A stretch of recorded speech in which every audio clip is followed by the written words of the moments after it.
Ladies and gentlemen, everyone around and in between, it is DebateSensei CEDA edition. We talk about things that are relevant to competitive debate in the Cross-Examination Debate Association, as well as NSD and the ADA. All right. Resident expert Deven Cooper from California State University, Long Beach. Thank you, Deven. Thank you. Excellent. So I don't want to bury the lead. Let's just get right into the first thing. Congratulations on the Kentucky University tournament. Your team took first. Please tell us a little bit about these young individuals. Thank you. Well, the two students that I coach are Los Angeles Metro Debate League alum. So Okay. they competed in high school in the Urban Debate League in LA. And so, they do a lot of critical arguments, but given this topic, they've had to do a little bit more of the traditional arguments when it comes to analyzing and breaking down people's cases. Okay. So I'm glad that they're forced to do that because, caves are not always the answer, but No. Yeah, okay. but they're pretty good. One is a sophomore, one is a senior. Ooh, sophomore. Okay, nice. One Nice. Kentucky as a sophomore. That's crazy. Yeah. All right. So let's talk about the importance of this last weekend that just passed us. So there's two tournaments, right? There's a round robin and the tournament. What do you think the round robin signifies as in terms of like a benchmark during the season for a CEDA season? Well, what the Kentucky round robin signifies is that these teams that are attending are perceptually going to be a part of the first round bid process, which is pretty much where these are folks that are going to win enough debates so they can auto qualify to the national debate tournament. And so last year we were a first round bid team, which was really unexpected for me, based on like where they started the year. But this year they are starting off way stronger than I ever could expected. And so those teams that are at the Kentucky round robin are like perceptually the top 7 teams in the nation. Right. Okay. 7? There is at the round robin? Oh wow. Okay. That is a small entry. We had a round robin in Point Loma at about the same time in the season when I was going through it, and I think that there was like 4 pods of 5, so they would be bringing 20 teams to a round robin, and they would do it. So, how does the round robin work? How is it different from a more common tournament? So this particular round robin, since we're in Kentucky, it is based off of race, like a racehorse, right? So they call it like yeah, well, not like I froze for a second there. I'm like, yeah, no, it's like they have like race 1, Emory versus Cal State Long Beach, right? Like that type of thing. And so that is kind of like how it is set up. And it's very interesting because the teams, they're seen as horses for the most part, right? And when they're reading off the results, because you don't know right away, when they're reading off the results of the awards banquet, like afterwards, they say in race 1, the team Emory is on affirmative, negative Georgetown. Georgetown on the negative wins with the illustrious critic, Jared Atchison, something like that, Interesting. So, yeah. And so when we were listening to our names, like it was crazy because we only lost 2 out of the 6 rounds, and we were 4-2, and it was only 2 other teams that were 4. So that automatically put us in the top 3. Did anyone do better than 4-2? Was there anyone? No. Oh wow, man, everybody was just taking out everybody. Wow, that is really competitive. Yeah. Like, I mean, when I talk to students in my courses, people who aren't on the team, and I'm trying to explain this to them, I talk about like the winning percentage, and so for like the best teams, it's still like 2/3, right? It's like that's the best teams are winning 66%, and so yeah, you're not always gonna win it. There's gonna be a lot of goals, right? Okay. So all 7 teams go each other in some variation. They get 6 rounds in, and then they make some sort of cutoff point. Yes. So it's not like any elimination rounds. It's just that they go off of prelim records to rank. Oh, okay. And then that's it. That's those are the awards. Mm-hmm. Okay. So how did that first tournament turn out? Who took the top honors? So the top honors went to Michigan. Second place was Georgetown, and we were third place. Oh, very nice. Excellent. Long Beach in third place. So in Michigan and Georgetown are like perennial heavy hitters. Mm-hmm. All Teams whose school costs quadruple the amount of hours. Oh, wow. Mm-hmm. Okay. Well, like congratulations to and them. they have a lot more resources. I'll tell you that. Okay. Yeah. And so making the best of it. Now, and does Long Beach, how many let's transition more to the title of this episode, which was the Kentucky University tournament. That would be over the weekend, right? Mm-hmm. And y'all attended virtually? Is that right? The second part, yes, because we had to host our own tournament, the Jack Howe. Okay, right. The 31st annual Jack Howe Memorial. Like 31 years is no joke, right? There's not a whole lot of tournaments that can boast that they can hold it together for that long. That's amazing. And I ran it for 7. So you ran it for 7. 6. Okay. I've been in Long Beach for 7. The first year was, we're not going to talk about that, but like I've been there. I took over the tournament, and like the second year that I was there, and I've been doing it ever since. So okay, and that's an event in high school forensics, mm-hmm. right? Like California high school forensics, it's the fall event, right? Massive. Yeah, absolutely. So what? Real quick, what was the entry like on that? Is it gone up, down over the years? This year we like, there were drops, of course, but the entries were 1,100. Oh wow.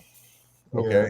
We had 1,100 entries across all types of speech and debate, but like when it dwindled down, I think like the day 1, day 2, like at the end is like 1075. Okay. Yeah, we had some drops. All right. So Kentucky University. Now, how's this one run? Is it more of a traditional format?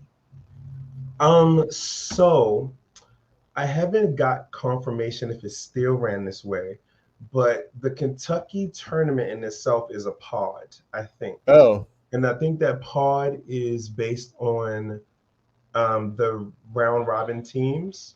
And so what happens is that I remember when I competed at the Kentucky round robin, they were saying that we were power protected and that the pod that we were in would have an A, B, C, and a D. And so we were the A.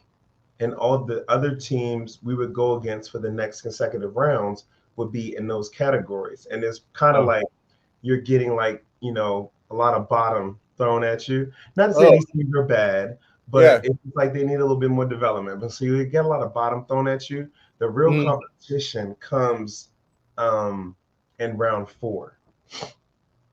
Okay. It's man, I mean, I follow MMA a little bit, and so you start thinking about the same sort of ways they do that, like developing certain fighters, and in this case would be performers. Man, I don't know how I feel about that comparison, actually. So, okay. All right. So they actually power rank people upon entry of it. It's not randomized, huh? Wow. Yeah, because I think the round robin, it's kind of trying to power protect the people that had debates, like literally 6 of them right before the tournament. So they kind of give them a little bit of a little free stuff to go off of. Okay. People that might have like first tournament open type of stuff like that. Like what happens, like how do you get ranked though? Like if you aren't part of the round robin, what are they basing that ranking on? I'm not really sure. I think maybe if you went to the previous tournaments or whatever, but I don't know how they come up with it, but I know that the first round or the people who attended the Kentucky round robin are okay. And they are the shark. And all right, am I remembering right? am I remembering right? CEDA doesn't really keep like a formal ranking or a running ranking of individual debate teams or anything No, like it's like that. a coach's poll. Okay. Okay. All right. Cool. All right. So this so six prelim rounds. Mm-hmm. 6 prelim rounds. How'd you guys go? 5-1. 5-1. What ranking did that put you at the break? We were the 5th seed. Fifth. Okay. Yeah. And who was top? Top seed was Harvard, actually. Okay. The team that we lost to at Northwestern in the quarters. Okay. Okay. Oh. So there's a possibility of a matchup, but I don't think that ever happened, right? Nope, we were waiting for it though. Oh, yeah. All right. Kentucky beat them before we got them. Right. Right. All right. Okay, and so Kentucky knocked them out, and then you knocked Kentucky out. Mm-hmm. All right, which puts you into the final round. Yes. Against who? Georgetown. Georgetown. Okay, and now Georgetown also got second at the round robin. The round, same team. Yep. Oh man, that was me. That was me getting second place all over and over again. Yeah. Yeah, I think I got twice as many seconds as I do first. Oh, that was always bittersweet. Anyways, stop reminiscing. Okay, so what was that matchup like? Who was on the affirmative? We were on the affirmative. Okay. They were on the negative, and they did regular framework arguments. They read like some disads, some counter plans, all that good stuff. Okay. And so you ran your critical AF, answered the framework, and were able to come out on top. What was the final ruling? Well, it was a 3-0 for us. Okay. But this round was a little bit different. Oh. Because we had faced them at the Kentucky round robin, and we defeated them there. But the reason we defeated them is because their cards that they were using to answer us were using blacks, the word the blacks. And wow. Really? Yeah. So my students made the executive decision to say, we're going to hold them accountable for that. Even if they lost it around robin, we don't care. So it's like, you should not get a championship because of something that you did earlier. And so that was their argument that they went for. They didn't update their cards. Wow. And no. So this is the thing. They didn't read those cards. My students were like, we don't think that you get to win this championship, given that happened earlier in the tournament. You didn't really apologize. You gave like a fake or half-ass apology, is what they thought. Okay. Yeah. And so that's what they rolled with. So pretty much they kicked the AF, and they were just like, this debate is about debate and about the practices that you engage in. And I was like, oh, wow. Okay. Yeah. Didn't seem to close the deal, let's say. Yeah. And then it was interesting to see part of it because Georgetown read an apology off of their laptops. Don't know if that was like sincere or not, but I'm not questioning the characters of those students because they are good students. I judge them. I don't think they're bad people, but I think my students just felt a particular way about the debate, and they felt like they wanted to make it a bigger deal. So is there a discussion about how to determine sincerity? Is that? No, I mean, in the debate itself, I didn't watch all of it because I had to teach. But I did see like the 2AC and how my student Diego was going in to say, a lot of the contradictions, and that we don't think that they're sincere, and that this debate is about debate and the racist practices that go on here, and how the ballot is a way to penalize that type of situation. And so that was what the debate was. It was really high emotion, high, And they did a lot of judge instruction, and they were saying like who the judges were, and saying that they had a responsibility to stand against racialized acts in the debate community. So, Georgetown read that in a previous round in the in the round robin. In the round robin, Mm-hmm. right? Okay. Did they do it at the? They didn't, but No. my students were like, regardless, we don't think that you should win a championship. Like even if we were to win this debate, cool. But if we were not to, we don't think that you should get a championship because of those practices. Huh. And so that's what they made the debate about. Okay. Well, I do want to also hear what some other people were saying. Who was the other semi? So it was Kentucky, you, Georgetown, and semis. Let me see really quick. Yeah, because I posted it on Facebook. that's right. Yes, so I think that's where I saw it. The other semis was Kansas versus Georgetown. Kansas. Mm-hmm. Okay. And so what side were they on? Do you know? Not sure. Okay. Because the bracket only shows you like who they went against, not really what they're hitting. Yeah. But Georgetown is a really good team. I'll tell you that.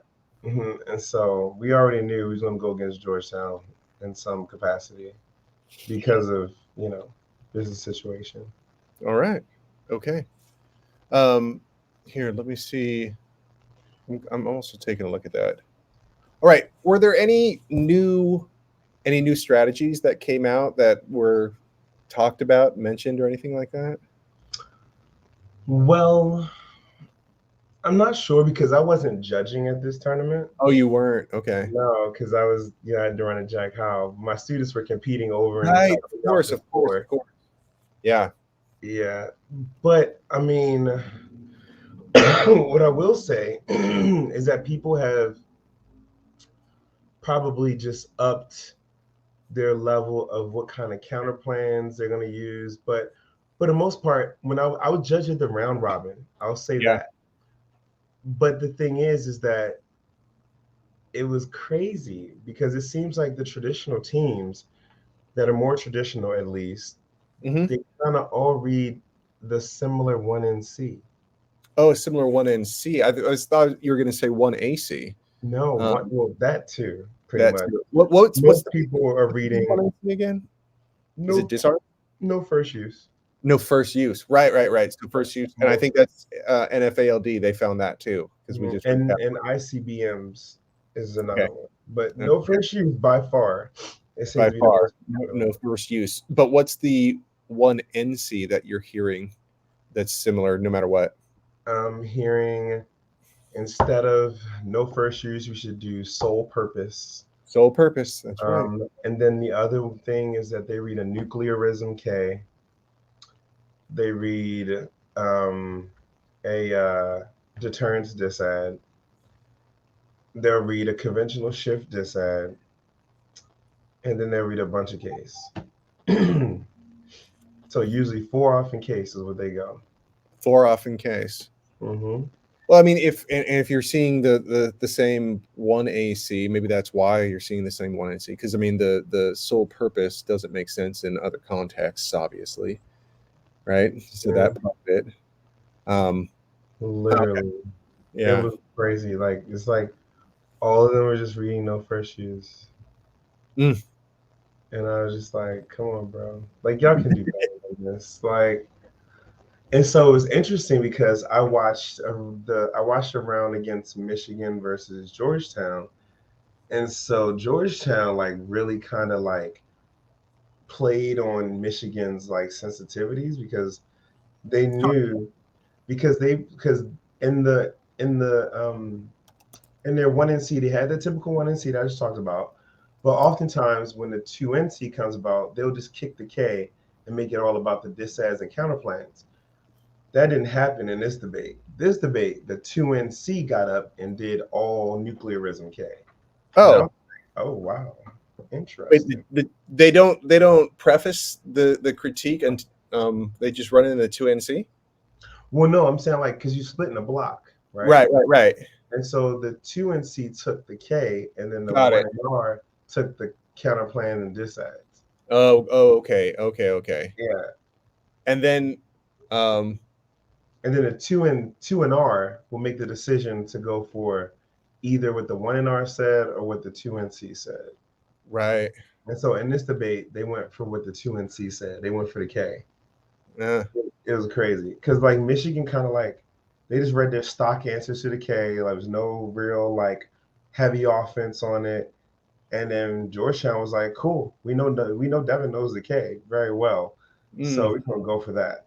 I mean, they could have went for other stuff like the disad or counterplan and stuff, but they were just like, "Oh, Michigan, you undercovered this, so let's go for that." And they okay. did, and they Man, won. yeah, that block, man, is so hard. It's so hard.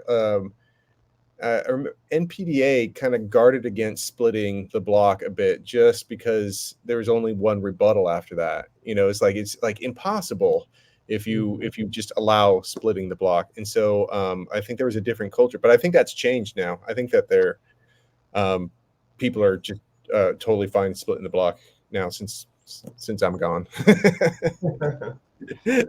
um, all right, so what's the entry like at this tournament at Kentucky overall? um, it was pretty large. I'm seeing that you break to doubles. We worked the doubles, yeah. That's big. So it was 101 entries. What? 101 and 32 break? Mm-hmm. Wow. Wow. There 4 twos that aren't breaking at this? Yes, Really? there should That's be. tough. That's tough. Oh, oh, that's such a Yeah, there should be. Because you think about 32, and I'm looking at open, and so in open, I look at prelim seeds, and so 30, 32. Yeah, so there was one, two, three, I think four that didn't break, five that didn't break. five 4 twos they didn't break. That is so heartbreaking. Yeah. George Uh, Mason, Northwestern, Wake Forest, Sanford, and USC. those are all giant teams, right? Like Not Sanford. not I oh, think not Stanford. Oh, not I guess. Sanford. Oh, Sanford. Sanford. Oh, okay, not Stanford. Yeah, I think Gotcha. that's in Alabama, I believe. Okay. Who are some of the biggest entries? What teams are bringing some of the biggest entries? Emory, number I, one. I'm seeing a lot of breaks for Emory. Yeah. Yeah, Emory brought 1, 2, 3, 4, 5, 6, 7, 8, 9, 10, 11 teams, and Wow. open at least. Oh. Um, yeah, Northwestern brought 1, 2, 3, 4, 5. Kansas brought 1, 2, 3, 4, 5, 6, 7. Yeah. So I think those are the biggest ones. Wake Forest brought 1, 2, 3, 4, 5, 6, 6 teams as well. So Yeah. those Okay. are the biggest ones. And is there just one Long Beach team? Yep. All right. All right. You're rolling deep then. One deep and became number one. Yeah. Very nice. Very nice. Excellent. Um, okay. So tell me a little bit. So what's up with Emory? How did they come to have such a large entry or team? Do you know They're a the story? big debate school. They're one of the oldest teams. They also have like some heavy hitters at their school, like Melissa Wade, who's a really Oh. good figure in policy debate and debate in general. And I remember meeting her when I was 14, and she was just amazing and funny. But she has really made that team like stick out and just do a lot. And they're able to get some of the best people to work at Emory and to hire the best Oh, coaches, okay. right? And so they just have a monstrous team. And so, and they host like the Barkley Forum, which is a high school tournament, and that Oh, brings in a lot of recruitment, and people just want to go to Emory and debate there. oh, okay. Well, excellent. Now you were saying in open, there's a novice division. Yes. Are there schools that we used to have, like schools that would kind of fill the novice divisions, especially community colleges, like that's kind of their deal. But Yeah, well, the novice division only had 8 teams. really, Yeah, and so that added to like Emory, because Emory has a team in novice, and then George Mason has 1, 2, 3, 4 teams in novice. that's amazing. Like Yeah. I've never heard of a split like that between novice and open. Oh no, because this is like a big power pack tournament. That's just what it is. Yeah, but not novice. I mean, like, Yeah, novice, no. right. So, like, it seems like you could just bring a big ass novice entry, and yeah, and not only that, but now when you're not in out rounds, you could go watch like some open out rounds and really gain some Mhm. stuff. That would be a great. I don't know. Like, I'm just surprised at how remarkably small. It's like less than 10% of the field. That's that's blowing my mind right now. It's amazing. Okay, is that normal? Sometimes at big tournaments, yes. Oh, okay.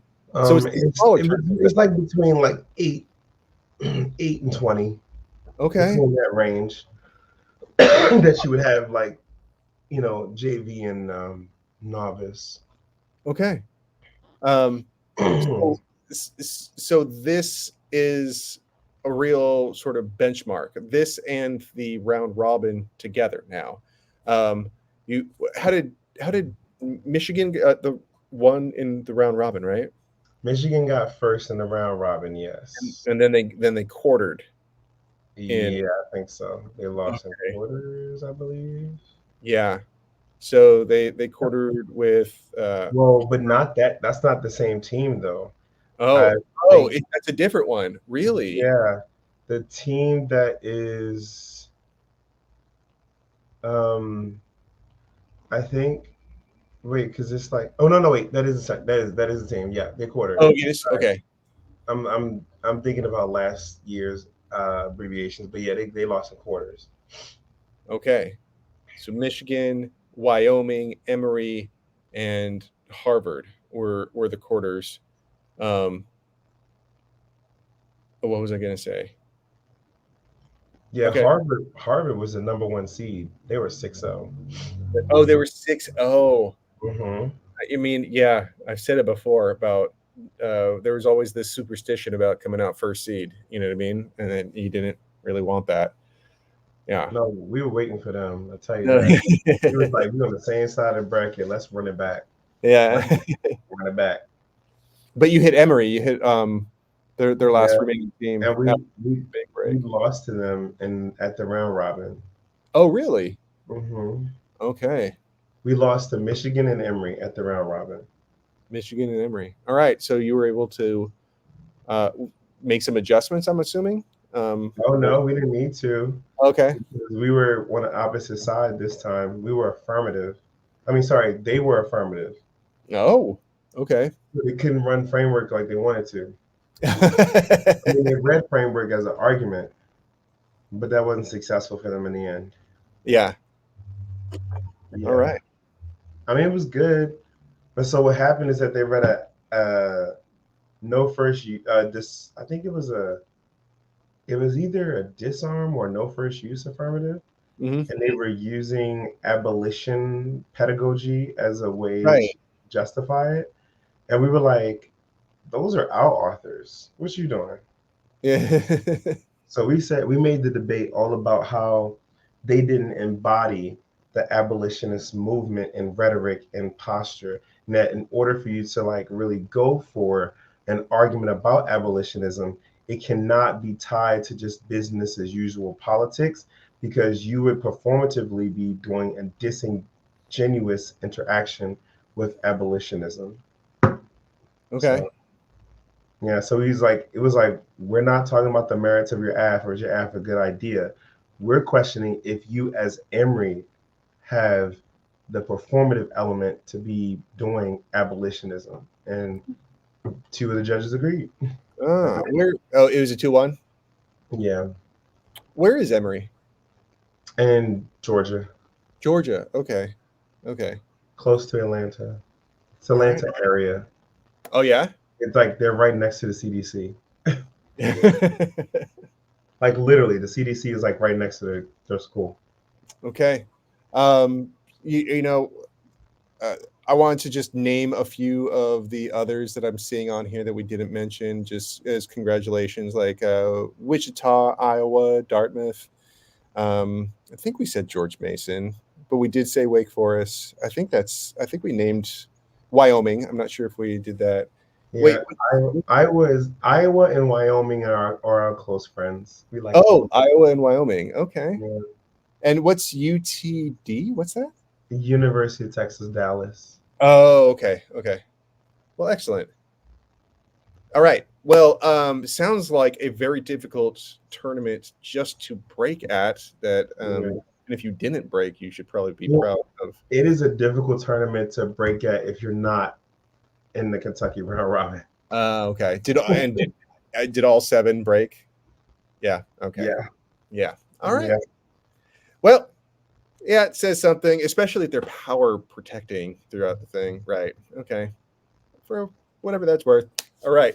Deven, thank you so much for giving us a little insight and sort of inside baseball on what happens at tournaments like this of this caliber. All right. Very welcome. All right.